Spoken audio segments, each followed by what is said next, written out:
Hello and welcome to VHTB, your guide to talent, culture, and the finance side of the space startup ecosystem. My name is Brian Mejeur of AdAstra Talent Advisors, and I'm joined by Matt Gjertsen from Better Everyday Studios. Hello, Brian. And also Justus Kilian of Space Capital.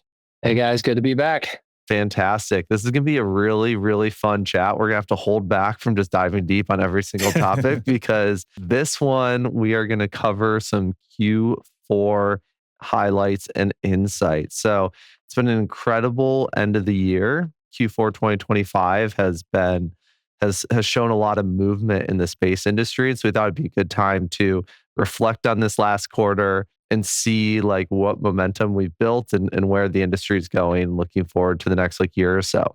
Okay, and for our first headline, this quarter, Blue Origin landed New Glenn. How exciting. We got to experience another large reusable vehicle with the first stage of that vehicle landing. And so, with that in mind, are we right around the corner from having abundant launch where we don't just have a monopoly from SpaceX? And what happens when launch actually becomes cheap? What does that enable? I know you're getting over a cold, Brian. I mean, and so from me, the excitement, I can't contain my excitement in watching this landing. It was such huge news, I think, because you go backwards a decade. And not only has it been a decade since SpaceX landed Falcon 9 for the first time, but if you think about the way the world was a decade ago, we thought there was going to be abundant launch because there were 182 small launch providers that were all trying to stand up, and they're all saying they're going to be launching 10 times a day or whatever. And it just, for a lot of reasons, it didn't pan out. Fast forward to today, that market has completely cold its way out. Almost none of it exists. But there is still a small contingent of people trying to do launch just on 10x the scale that it was then, and then going to even larger. And so I think, to me, the excitement now, granted, there's still things that need to be figured out. I think the key thing is, how much work does New Glenn take to refurbish for its relaunch? And then how long does it take them to do that? I think there's, landing is great, but the actual relaunch, I think that's the real big milestone. I mean, the booster looked pretty clean with that methane fuel. There wasn't, It does. Yeah. It looks super clean. And and I'm super excited for it. But I think so for Blue Origin specifically, there's still one more milestone that I'm looking to. But I think more broadly, if you think big, if you look at the current state of the launch industry, we are really at a spot where 18 months from now, there could be as many as 8 reusable medium to heavy lift launch vehicles, where you have Falcon 9 and Starship, you have New Glenn, you have Terran R. I'm going to forget them as I go through them. You got Stoke Space. You have 2 from China that are working. There's just a lot that are out there, and so they're all right there on the verge. So it's really exciting. And it's a really good point about until it actually flies, it will be hard to really know anything. I worked very, very closely on the first probably 4 or 5 vehicles that we recovered at SpaceX, and those, some of those vehicles and engines were pretty beat up from reentry and from coming back from being at sea. And there's a lot to kind of see about the state of it all. I imagine Blue's probably in a better space. I think they've have a lot of a decade more of data that can be leveraged for engineers that have worked at SpaceX and just kind of seen how things would go. But you got to wonder how much better it'll be than those early vehicles that SpaceX recovered that were a little beat up. I mean, the thing that I loved about seeing with this was competition. Yeah. Everybody's sort of seen the charts, but the price, to get on a Falcon 9 to orbit has, increased steadily over the last couple of years. And this is going to fundamentally change it. And so we are actually going to see a need to, an opportunity to drive down costs. And I think that's going to be incredibly beneficial for everybody sort of downstream that's building craft and building infrastructure, and enables people to do a lot more. And so for me, when I was trying to think about what that actually means, it shifts the founder's mindset from when can we get to orbit to why are we going to orbit? What are we doing? Where do we want to go? And then you now have a variety of options on like, how are we going to go achieve that mission, as opposed to Falcon 9 rideshare, 2 years down the road. Yeah. And I mean, New Glenn is significantly larger than Falcon 9 and Starship. We don't know when Starship's going to actually start flying customer payloads. So now you've unlocked this like whole other massive launch vehicle that wasn't really available before. And like, credit to Blue to getting here, but like it took a while. We didn't really know when it was going to actually happen. And so no, I don't feel like anyone could plan on it. But now that they're actually have flown a couple times, recovered the vehicle, you got to imagine we're going to see cadence go up and see more customers getting rides, and how exciting to have such a large vehicle be available. Yeah. Was there any, or sorry, go ahead. Well, so I was having a conversation with Jarrett Matthews, trying to unpack the value of what Starship would mean. And this one sort of phrase stood out to me when he was talking about these new heavy lift vehicles or super heavy lift vehicles. And he said, it's the end of the tyranny of mass efficiency. And I was just like, it's such a great way to phrase it. It's really a new paradigm that we're entering into. And that's incredibly exciting. It reminds me a little bit of like what SpaceX also did 10 or more years ago, realizing like we don't necessarily need to like radiation harden every every electrical thing, and thinking about how to approach electronics totally changed how space avionics are done.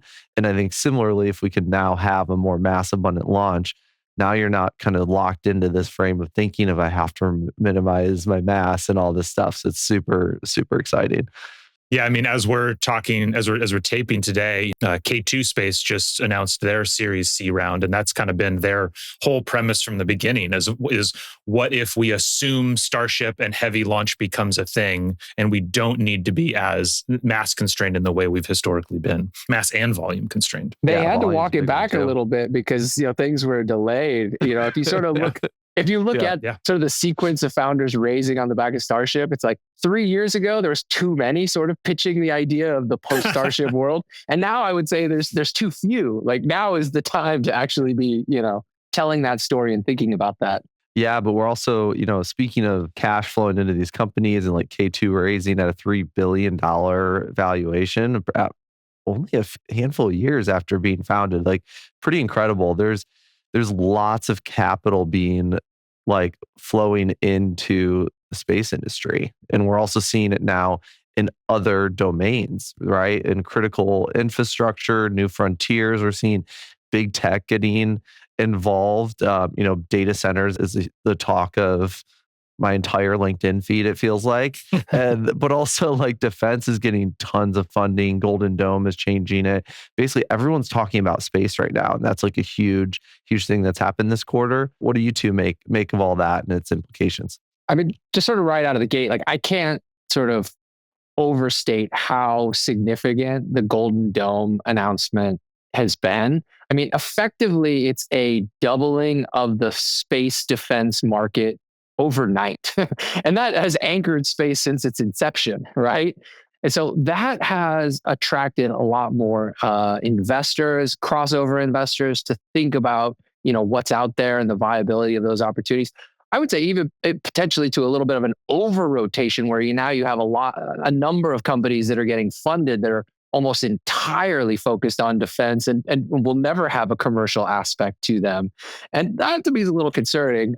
You're sort of solely resting your future on, budget line items and, continued priority of Golden Dome. But it's a big win. Like that changes the dynamic. And I think it signals, in some ways, I think it has reinvigorated sort of the space ethos in America, that we can do big things and we should take big swings and leverage commercial partners to do it. Yeah, I think specifically with the Golden Dome, it's interesting because, it was when I was sitting when I was working at LA Air Force Base and seeing a lot of this pivot. There was, if you go back a couple of years, there was a huge focus on China and how much we need to reinvigorate American space industry because of how quickly China is moving.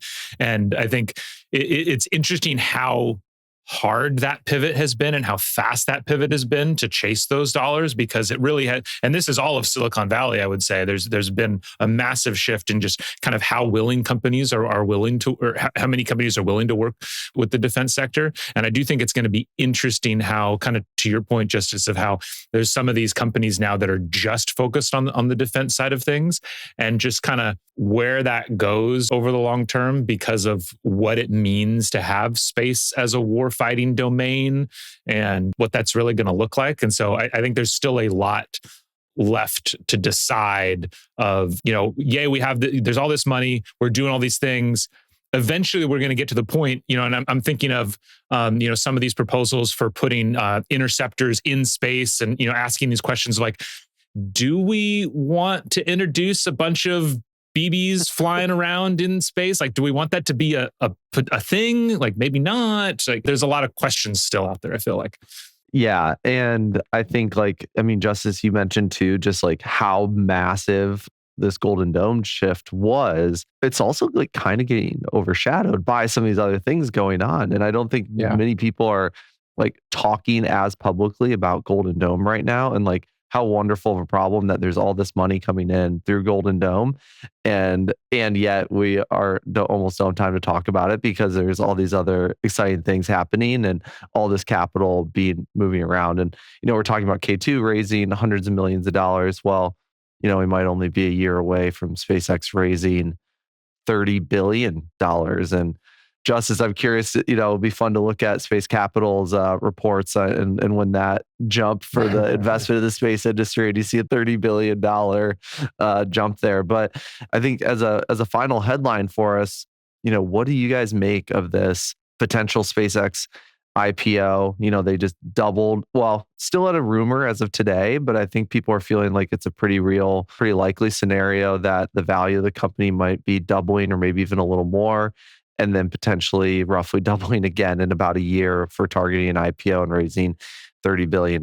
Like, what do we think this is real? How do we think this will shape the economy for the next year or two? In sort of our internal discussions, $1 trillion valuation is what we've always had in mind. It seemed possible given the huge sort of technical moat and head start that SpaceX has relative to all of their peers.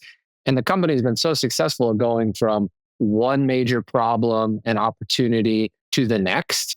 Yep. And they've really just sort of expanded the size of the space market and then captured a large part of that value, simultaneously. And so the belief that they will be able to continue to do that and jump to the next big market and the next big curve is something that I have a high degree of confidence in. And when you start to think about what comes on the back of Starship and, full reusability and entering into deep space, some of these questions around rare earth minerals and, mining capabilities and power generation and data and some of the most important infrastructure for life here on Earth, you can actually start to utilize space to generate that, capture it, and provide value back here on Earth. And so to say that the potential is limitless, it is actually a possibility, right? And so, 1.5 trillion. Let's do this. Sure. Let's do it. Why not? When you have a 5-10 year moat on your competitors, and when the industry you're talking about is potentially infinite, when you're creating these industries, it makes sense. But they are valued at 65x revenue? Are there any companies that are in the $1 trillion order of magnitude that are anywhere close to 65? That's a pretty remarkable place to be. And it does, makes you wonder, are they fragile at all to Starship failures in the next year? If they make this huge bet on data centers and then it doesn't become a viable business, is this valuation gonna hold over in the long run? But I'm pretty bullish, but there's definitely some concerns there, I guess, or things to look out for. Well, I think too, Elon is famous for saying SpaceX specializes in making the impossible late. I think in whether it's, self-driving is always 18 months away. There's all these big technical problems that he and his organizations always solve. But I think as they move forward, there's an appreciation that it's going to be hard, but maybe not quite how hard or what, it's always that last 10%, the last 1%, those little bits that are really hard. Yeah. And kind of referencing the Eric Berger article that Elon retweeted, I think this could represent just one more step towards a true understanding of what it takes to make life multiplanetary. It was always going to be a big thing, but if you go back however many years to that first IAC thing where he basically is like, how are we going to fund this? We're going to steal underpants. There's still like a big question mark of how it was all going to be funded. Starlink was obviously a huge reason, like that was the whole reason to create this giant money machine to help fund this. But then I think this could just be the next step of like, even that money machine isn't big enough. We need this next money machine. So I think it's, because I think that's the biggest question that have been in people's minds does this mean SpaceX is, getting off track or they're losing focus? But I think there's an argument to be made. It's just like, no, it's actually a real true understanding of just how hard and how big and capital intensive this is. Yeah. And ultimately to achieve like data centers in space, like the two biggest problems, right, are launch costs and just like getting the infrastructure into space. Well, not solved, but I mean, Starship, they clearly have the path to that, which is interesting. And then also the thermal problem and just the size of like the radiators you need and or how you can step up that heat so more is radiated. Like there's different ways. It's not without outside the laws of physics, but it's also really challenging to do this. And the structures are potentially extremely large. Well, I mean, building really large structures in space seems pretty relevant to some of these other like larger ambitions for the company. Yeah, there's a lot of attention to the data centers. I think that is underpinning the 1.5 trillion. I don't think he's explicitly said that. It's sort of been like indirect, but I think that is underpinning, a large part of the valuation. And, given the constraints that, a lot of these big hyperscalers and AI companies are facing, like, I think it's a worthy question to ask. I mean, as we've dug into sort of, some of the constraints beyond the engineering side, you have the economic trade that you have to make, which is, okay, you're building this complicated thing. It's large in scale. It has a shorter lifespan than it would here on Earth. And so you're going to have to build it. You're going to have to launch it. You're going to have to operate it. And then you're going to have to redo that multiple times versus, just building a big data center here on Earth that lasts 20, 30 years. And you can just upgrade it with better processors, to make better use of that energy. And so I think the trade that we'll have to sort of better understand on the economic side is if the cost of power goes up terrestrially, like 2 or 3x, that is probably enough to offset like all that launch costs and the the cycle times in space. But if it doesn't, if we get better at processing things here terrestrially or efficient, new processors make it more efficient, then that trade may not make as much sense. But in the short-term narrative, like I love it. I think it's really thinking about the value that space could unlock. And, to one of Bezos's points of shifting, polluting heavy industry off planet, like, I'd rather that, carbon byproduct, to sort of exist in space through solar than, just using diesel generators and whatever we can to fuel more data centers here on Earth. So I love that idea. We're still looking for that next thing, why be in space? So far, it's basically been to look back at Earth and to communicate. Yeah. Like everything in space has been those two things. Fun, and and for fun and learning, joy rides, generally, But I think, and that's the neat thing about everything that we're seeing right now, whether it's Astroforge or Varda or like everybody's or this, or data centers, we're trying to find the next commercial reason to be in space. Which is, and none of them are proven yet.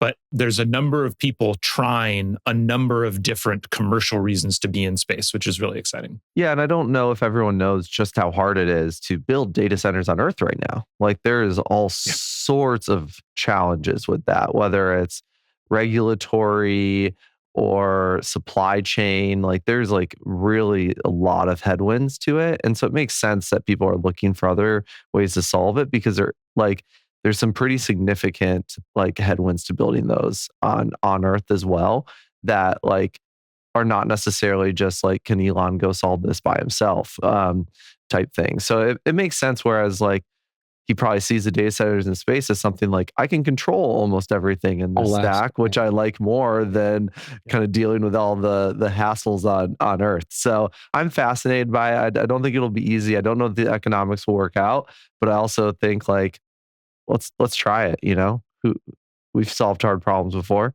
I did want to throw out two more ideas here. Please. One, I think that this affects all of us very directly. So this could be one of the greatest, well, the single largest liquidity event in history.